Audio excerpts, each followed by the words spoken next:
Right. Hi, everybody. Good afternoon. And it's 1 o'clock, so I will make a start now. So I am really delighted to be delivering this webinar at the beginning of our Road to Restart campaign, and hopefully the sort of resetting of where RDA is and going to in the pandemic. This time last year, of course, coronavirus was a relatively new thing, and we're all beginning to worry about it, learning we had to wash our hands a bit more, and wondering whether or what the effect would be. Little did we know just how much it was going to change everything. And for too long now, through no fault of anybody's, too many groups have had to be inactive and too little has been happening. I know many people have been frustrated by this, and I share that, but of course there's nothing we could do about it. It was brilliant to see the groups that did manage to restart in the late summer and autumn of last year, but almost 2/3 of RDA groups haven't been able to do any activity for almost a year, which is an extraordinary and frankly quite depressing thing to be able to say. As we know, this has had a disproportionate effect on disabled people, not just because they can't access the services and activities like ours, but also because it's increased isolation and affected people's mental and physical health. So it's with that in mind and the recent plans, or roadmaps, as I think I meant to call them, that have been announced by London and Edinburgh are so welcome. There are plans coming out in Northern Ireland today, and we know Wales will follow shortly. And just to complete everything, the Isle of Man and the Channel Islands are in a different place as well. So these plans are good news and give us cause for hope and positivity. We all know we're not out of the woods yet, and there's definitely a possibility of further periods of restriction, but the signs are good, and we have something to aim for and be positive about. So on top of this, it seems to have stopped raining for a bit, at least here, and the daffodils are coming out. So, well, hey, spring's on the way, and let's put a spring in our step. So I hope that, like me, you're feeling a renewed sense of optimism, of energy and positivity, and it's time to start thinking about how we get things going again, and that's what I want to talk about today. As you may well remember, our research last summer showed just how important what we do is for our riders and drivers, but also for our volunteers and the wider RDA community. We know just how important that community is, as well as the horses and the activity for people's well-being. Some people have been at home wondering when they will be able to get back to their group again. Participants and volunteers have missed contact with each other and with the horses. And of course, we shouldn't forget, in some groups, those paid members of the team who've had to be on furlough or working reduced hours to save funds, but still trying to keep the place going. We know that all of these people have missed contact with RDA and the activity we do, and this will have had a significant impact on them. When we talk about these groups, though, trustees, I think, are often overlooked. Many group trustees carry other roles within their groups, which is brilliant, but the trustee role itself is central to everything that we do. Without the trustees of RDA groups, the organisation simply wouldn't be able to achieve what it does. And I'm really conscious that it's you, the trustees, who may well have had to take some really difficult decisions over the last 12 months. How to close things down, when and whether you can reopen, maybe temporarily or just for a few people. Sometimes you may have had to defend those decisions, and sometimes you've had to manage the competing needs of other people. These things can well bring unwanted pressure in a time that's already stressful enough. As well as working for RDA, I'm a trustee of another charity, and I know there have definitely been times in the last year when I've thought, how on earth did I let myself get involved in this? Especially when we've had to face unpleasant and challenging decisions that perhaps we didn't really want to have to take. But then, as I'm sure is the case with you and your groups, when you are able to get things working again, you remember why you did get involved, what we're all here for, and what we're enabling. It's a terrible cliche, this, I know, but watching the joy on the faces of some of the riders who were able to start back here at Lowlands in the late autumn of last year really drove home for me how important what we do is, and the importance of getting things restarted for those people. So I know it's been a tough year for trustees, it has for everybody, and you will have been missing the activity and the horses and the people as well. Some of you managed to get things going last year, and I hope that these groups will feel confident and able to get up and running again as soon as possible when the restrictions relax at the end of the month. But as I said, many of you will be part of groups that have been closed for pretty much a full year. For you, I recognise this may well be an unsettling time. Some of you will no doubt feel unbridled excitement and joy at the chance of getting going. Others might feel a bit nervous or unsettled by it, and these are normal reactions too. It's important, I think, that we all recognise there are different responses to the situation, and that just because you feel one way, others may not. So do listen out for those differences and work with them. As we know, RDA works best when the team pulls together. However, I do believe, and I hope you will feel, that the time is right now, for us to start thinking about how we take things forward and get going. As one trustee said to me last week, it's time to fight back. Well, I agree, and we're right here, and we want to help you start that fight back. So really, I have one very simple message and plea. If you don't do anything else, please, if you haven't done so already, we want trustees to get together with whoever you need to include and start to make a plan about how and when you'll reopen your group. I know very well that for some groups this will be more complicated, and there are going to be external factors such as maybe the situation with a school group or the availability of bringing back horses from a riding school, and those things might mean that you can't start up again on the 29th of March. However, you can start to plan and you can start to get your group ready to go. And I think we should start doing this now. Over the next few weeks, our Road to Restart plan will be focusing on issues week by week that will help you think about and prepare a plan to get the groups signed off to operate. These themes will also help you address issues like how to talk to schools and work within their plans. Even if you can't get all of your riders back, you may be able to get a few back. And even if not them, the process of getting signed off should help you re-engage your volunteers and hopefully re-energise your group. As I said, I know many trustees have other roles at groups, but I'm talking to you today specifically as group trustees. Again, as I mentioned, this is a crucial role and it involves coordinating and communicating within your group, but most importantly, it's about leadership too. It's the trustees that together will lead the group to reopening. And to do this, you'll need to be making plans and gaining the confidence both of yourselves and of others to get back into action. If you're feeling nervous, you're not alone. But you've already done this, you know how it works, and I know you can do this, because after all, as someone said, it's what you can do that counts. And please know that the RDA network at county, regional and national level is here to help and support in that process. You're not alone, and we can make sure that you can do this with confidence and securely.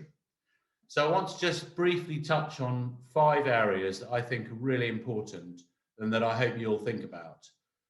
There were going to be 10, but Caroline told me I was in danger of loving the sound of my voice too much and to make it a bit shorter. So here's the condensed version. So first of all, the first step. This first step is, as I've said, to get together and to make the decision to put a plan together to restart your group. If you do nothing else, have a discussion at the group, on Zoom, on the phone, and think about when you could reopen. The simple act of making the decision to go for it is liberating and is indeed a powerful act of leadership.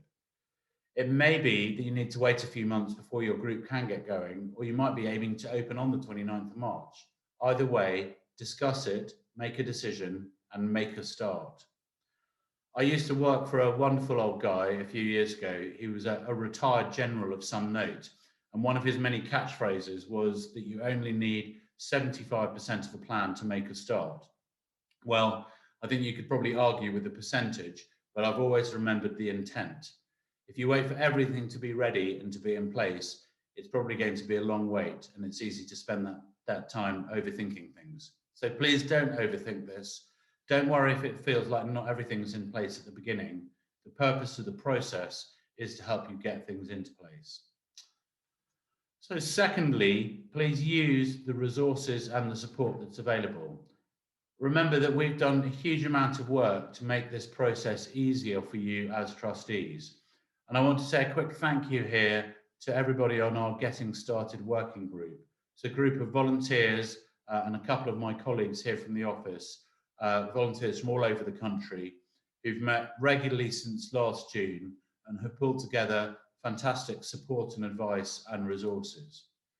So there's clear guidance in place to help you through the process. This is a combination of how-to guides, resources, and I'm afraid, yes, there is some paperwork. All of this is clearly laid out on the MyRDA website under the Road to Restart tab. Go there and have a look.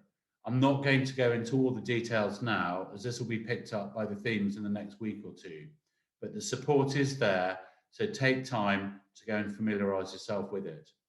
It's comprehensive and should give you the confidence to know what you need to do to make your group safe and compliant so that you can open within the rules. Remember that before you can restart, you do need to get your group signed off to be active again. This is all explained on the website, and there's a simple guide to the steps you need to take to get to that point. More than 150 groups went through that process last year. By the way, those groups, if you're one of them, you don't need to be signed off to restart after this lockdown. So it works. And while I acknowledge that there is work that has to be done, we've tried to keep it to a minimum and make it clear and straightforward what you need to do. Our aim with this support is to make it as simple as possible for you to feel confident that you have the right issues in hand within your group. So my third point is to remember you're not alone. As I've mentioned, nearly 2/5 of RDA groups are already signed off to restart. So the chances are there's one not far from you, or there's one that will have had to face similar challenges to those that you're facing now. Remember that the trustees of these groups probably felt exactly the same mix of emotions as you do now and wondered how it would work.